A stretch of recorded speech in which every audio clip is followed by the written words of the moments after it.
I waited years to meet my online girlfriend and traveled across the country just to be with her, but she has barely tolerated me since I got here and I feel completely rejected and alone. Posted by you/throwwraith used. Context: a couple of years ago, I, 29M, met a girl, 29F, through an online circle. We talked frequently, and it was always a great time.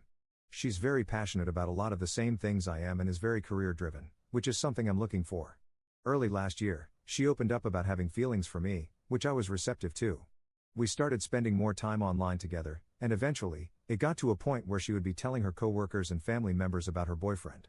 This didn't bother me too much. I'm very interested, but for me, I had to meet her to seal that deal. Fast forward to Christmas, and my gift to her was going to be a trip up to meet her, USA to Canada. The trip was very expensive but worth it. We had talked about me going to meet her a few times and thought it was better that way, as she has a lot of anxiety, very important for later, and health issues that would make it much harder for her, especially in this current political climate. Well, that trip happened this weekend. I'm currently typing this out from my hotel room, where I've spent the vast majority of my time here alone. The main issue: the trip to see her started off how I expected. I don't know this city at all, it's a country I've only been to a few times, and I was nervous myself. I took a 40-minute Uber to my hotel and expected that by the time I got there, she would have worked out her nerves and be ready to meet me. Unfortunately, her anxiety was extra bad, and it took her another 2 hours to work up the courage to drive 5 minutes to come see me. This didn't bother me at the time. I knew it'd be rough, and I'm a patient dude, for the most part. We met, she was shaking and bawling her eyes out, but overall it was great, some hugs, and we drove to her place. She lives with her brother, so I was able to meet him, and we chilled out for a little while. Her anxiety was still through the roof, though, so we didn't actually do much for the next couple of hours. She wanted to drive around and show me some stuff but couldn't. Eventually, she decided I should probably Uber back instead of her driving me. The next morning, I was up extra early. She usually works nights, so I figured she wouldn't be up for a bit. Not knowing the city, I chose to stay in and wait until she was awake.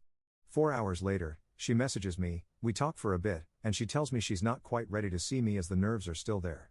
That's fine. I found a store within walking distance where I could pick some stuff up and get us some food at a local spot before meeting up. Fast forward about 2 hours later, and I finally get back to her place. She doesn't eat anything and tells me her brother, she, and I are going to a get-together to hang out with a bunch of their friends. That's cool. I ask her how long we'll be there, and she said a few hours. We leave, it's about an hour's drive. Every one of her friends was great, super welcoming, and she seemed really happy to introduce me as her boyfriend. The little party lasts a good portion of the night. We don't talk much, as I'm usually being bounded by her friends or she's playing a game or something. It's around 10 when we go to leave, still plenty of night left, I figured. She tends to be up till 3 or 4 in the morning, so I was pretty pumped to get to spend the rest of the night together. However, as we get in the car, she asks her brother if it's cool that she takes me to the hotel before they go home. He says yeah, and I just sit in shock the whole way back that she's too drained to spend a couple of hours of quality time with her boyfriend she just met. At this point, it's all starting to catch up to me, and I'm feeling pretty bad. I get back to the hotel room, and I'm just confused by this whole trip. I'm alone, in a hotel room, in a country I don't know, with my girlfriend a few minutes away, not knowing what to do. What the hell is going on? I fear messaging her about it is going to make her anxiety worse, but at this point, I don't know what to do. I'm set to meet her mom in the evening for dinner, and at this point, I feel like I've met everyone except for my girlfriend. So I message her that. She's very apologetic, saying her anxiety is through the roof still and she wanted to make this trip worth it for me, but she's just drained. She makes an effort to let me know she is still very interested in everything, but she knows if we're alone together, nothing would happen because she's just too nervous. She hasn't been in a relationship in a couple of years, so it's hard for her. I tell her I don't even want to try anything intimate if that was her fear. I've barely hugged her this trip, and there are a lot more steps in that process before anything like that could happen. I just want to spend some quality time together. She said tomorrow, after I meet her mom, there will probably be time. All that said, today is my last day here. I leave early tomorrow morning on a flight. I feel like this whole thing has been a waste, and I'm still just confused. I wanted to spend quality time with her, not sit in a hotel room alone for most of my trip. In my mind, she would want to be with me every waking moment of this trip. Our time is so short, and we've talked about it for ages like that was going to be the case. I don't know if the relationship can last after this. Top/relevant comments. Commenter. You had to give it a shot, but it sounds like it didn't work out. You need to be honest and tell her how this made you feel. If she wants to keep seeing you, she's got to travel to you next time. If she's too anxious for that, then you're not compatible and wasting your time. Commenter 2. It sounds like you are not going to make this trip again, and it doesn't seem like she has the ability to come to you, so what's next regardless? Ops response. She was going to come down in June for an event, but I'm not sure how that would even work with her anxiety. Commenter 2. So she can go to another country for an event but not 5 minutes to visit you, who happen to travel from another country to see her. Nah bro, that's not right. Ops response. Yeah, I have no clue. The idea of her coming down for that event has been planned for a while, but maybe she'll back out now? I don't know. Commenter 3. Tell her you want to spend the last day together because you want to get to know her and this is really important to you. This can be in a public place if that makes her feel more relaxed. If she still can't do that, then I think you know enough. Ops response. I'll let her know when she wakes up. I'm worried she'll be asleep for another hour or so, then we'll have to go have dinner with her mother, then I only have a couple of hours left. Commenter 4. Op, are you even comfortable meeting her mother? I mean, there's a good chance this relationship doesn't evolve if she can't get her emotions together. I'm sorry to sound rude, but she is a full-grown adult, she should know how to handle her anxiety at this point in life, at least enough to have a normal interaction with her boyfriend. Ops response. I'm not comfortable meeting her mother, but it's all set up now. I pray this morning is better and it works out. Update 1 day later. Yesterday morning, I woke up, made the original post, and waited nervously for her to wake up. It once again took a couple of hours, a little after noon, she finally messaged me. She said we had dinner in the late afternoon with her mother, and I could Uber over to her place whenever. A few of you suggested I should just call off the dinner plans, but I decided to stick it through. I went up to her place shortly after that, and we spent some time watching things. She was having a better day, so we sat close, and while we didn't do anything, her brother was in the small house. It was the kind of quality time I had been looking for. Dinner with her mother was great, we connected well, and she seemed to be genuinely excited for me and her daughter. We left with a hug from her mom and went back to her place. It was a lot more of the same as before, so while it wasn't alone time with her, it did feel more one-on-one, and we had a good time. Was it exactly what I was expecting on the last day of this trip? Not really, but was it nice? Definitely. It was getting late, and I was half expecting her to want me to Uber back, but she drove me herself. She helped me confirm my packing for the flight early this morning, and we ended with a kiss. We got to texting a bit, and we realized she hadn't taken a photo of us for a frame she had bought. I was pretty sad that we hadn't, and the few pictures of us from that weekend didn't really fit the vibe she was going for. I mentioned that I should just Uber back. 10 minutes later, while I was waiting for a response, she told me to come down, anxiety be damned, she did drive back just for the photo and another goodbye smooch. So, overall, it wasn't the perfect weekend, but I'm going to stay cautiously optimistic. I think it was a mistake to not make the trip longer, and I think that would have helped even more. We'll see how things go when she has to decide if she wants to make the solo trip down here for an event closer to this summer. To clear some things up, she is on medication and goes to a therapist, though her current therapist is very new to her. Normally, I wouldn't be into a long-distance relationship, but our likes and interests align well, and it's something I've struggled to find around me back home.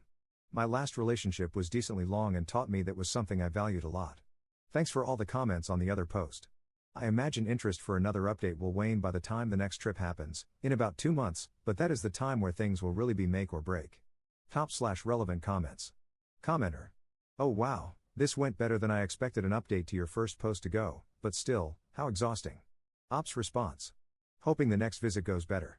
Second update 2 months 2 weeks later. Editor's note, Op recapped his post here, and I'm fast forwarding to the new information. The last 2 months, things seemed to be going really well after the first trip.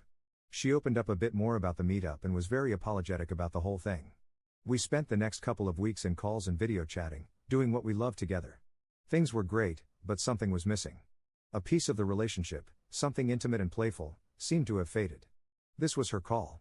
She decided that she should be less flirty and sexual online until she could express that the same way in person. I respected that.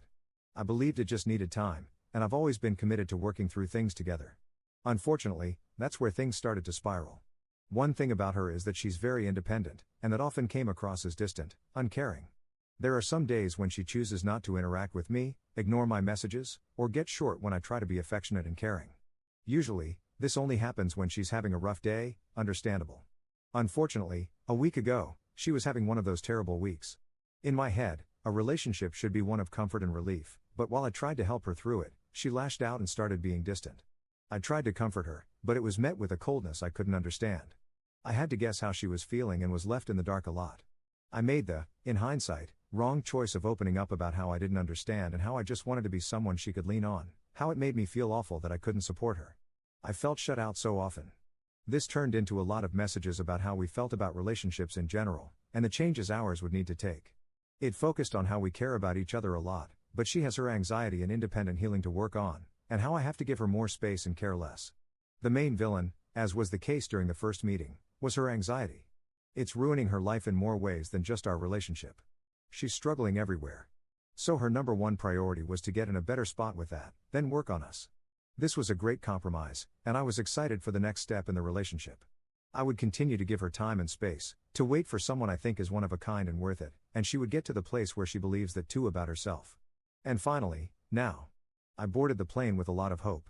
Things were good after a few days of us getting back on track. But as I landed, I got a short, heartbreaking message from her. She said she's not in a healthy enough spot to make this relationship work for either of us.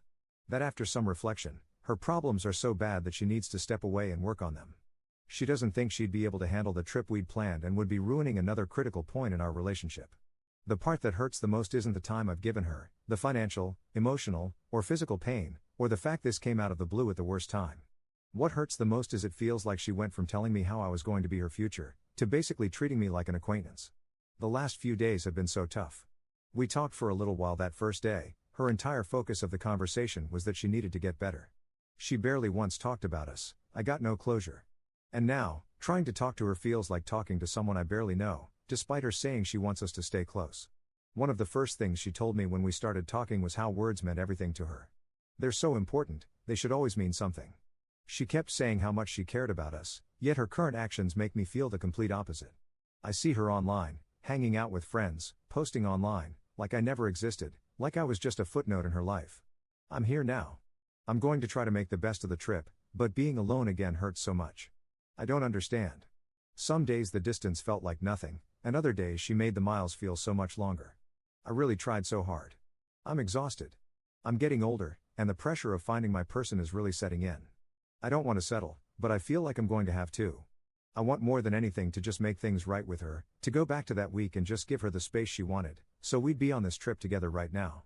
I mentioned above that she's very independent, and her anxiety is taking that away from her. She can't do the things she wants with the people she wants, and I understand that. But what about us? I'm devastated. I know a lot of you saw this coming, and the rest of you all wanted to see this work. How do I move on? I know there's probably no saving this, but I wish there was. What can I do? And how do I find anyone like her again? Edit to add, I've tried local for a few years. I've never had trouble getting dates or matches on apps locally. But I live in a small, rural town and haven't found anyone who aligns with my values and interests. From my experience over years of doing this, dating locally would be settling, which is why I tried online. There's a bigger city about an hour and a half to 2 hours away. Maybe I'll look there, but the relationship would still be long distance. Top/relevant comments. Commenter. And how do I find anyone like her again? You do not want to find someone like her. There are two different things at play here, your fantasy of who you want her to be and who she actually is. If you truly want to find someone you have a good connection with who will make you happy, you have to stop acting like a doormat. Know your worth. Don't let your partner treat you poorly, ghost you, ignore you, put zero effort into the relationship, and then keep coming back begging them for more or giving them more chances. If someone's mental health is this bad, don't keep pursuing them. If they aren't prioritizing you or showing interest in you, don't keep pursuing them. I'm not saying to act like a narcissist. Knowing your worth and how you should be treated also comes with treating your partner well, of course. But you need to raise your standards here. Putting all your energy into someone who doesn't really care about you is a waste of time.